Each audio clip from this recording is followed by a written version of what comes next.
കമ്പല്ലൂർ ശ്രീ ഭഗവതി ക്ഷേത്രത്തിൽ മഹോത്സവാരംഭം കുറിച്ച് ഭക്തി നിർഭരമായ കലവറ നിറയ്ക്കൽ ഘോഷയാത്ര നടന്നു. ഈ വാർത്ത നിങ്ങൾക്കായി അവതരിപ്പിക്കുന്നത് സ്പർശ ഗോൾഡൻ ഡയമണ്ട്സ്. കമ്പല്ലൂർ ശ്രീ ഭഗവതി ക്ഷേത്രത്തിൽ മഹോത്സവാരംഭം കുറിച്ച് ഭക്തി നിർഭരമായ കലവറ നിറയ്ക്കൽ ഘോഷയാത്ര നടന്നു. പ്രാപിക്കാനുള്ള മനുഷ്യന്റെ യജ്ഞത്തിൽ അവനെ എന്നെന്നും സഹായിക്കുന്ന ദേവീ ചൈതന്യം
രാവിലെ 6 മണിക്ക് നടക്കുന്ന ഗണപതി ഹോമത്തോടെയാണ് മഹോത്സവത്തിന്റെ ചടങ്ങുകൾ ആരംഭിക്കുക. 31, 2 തീയതികളിൽ ഉച്ചയ്ക്ക് 12:30 അക്ഷരശ്ലോക സഹസ് നടക്കും. വൈകുന്നേരം 4 മണിക്ക് ഭാഗവത പാരായണവും 5 മണിക്ക് ലളിത സഹസ്രനാമ പാരായണവും 5:30 തായമ്പകയും 6:30 ദീപാരാധനയും 9 മണിക്ക് നിറമാലയും നടക്കും.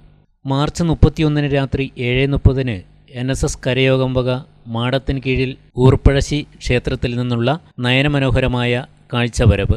ഏപ്രിൽ 1 രാത്രി 7:30 കൊല്ലാട പാലക്കുന്ന് വിഷ്ണുമൂർത്തി ക്ഷേത്രത്തിൽ നിന്നുമുള്ള കാഴ്ചവരവ്. 8 മണിക്ക് തിടമ്പു നൃത്തം. ഏപ്രിൽ 2 രാത്രി 7:30 കമ്പല്ലൂർ ഏരിയ കാഴ്ച കമ്മിറ്റിയും മാതൃസമിതിയും സംഘടിപ്പിക്കുന്ന വർണ്ണമനോഹരമായ കാഴ്ച ക്ഷേത്രത്തിൽ സമർപ്പിക്കപ്പെടും. തുടർന്ന് 8 മണിക്ക് തിടമ്പു നൃത്തം. രാത്രി 9:30 ക്ഷേത്രം തന്ത്രി കാളകാട്ടിലത്ത് നാരായണൻ തിരുമുമ്പിൻ്റെ മുഖ്യ കാർമ്മികത്വത്തിൽ ഗുരുസി ചടങ്ങ് നടക്കും. വടക്കൻ കേരളത്തിലെ ഏറെ പ്രസിദ്ധമായ ക്ഷേത്രത്തിൽ വിദൂര ദിക്കുകളിൽ നിന്ന് പോലും നിരവധി ആൾക്കാരാണ് ക്ഷേത്ര മഹോത്സവ കാലത്ത് ഇവിടെ എത്തിച്ചേരുക.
Sparsha Golden Diamonds.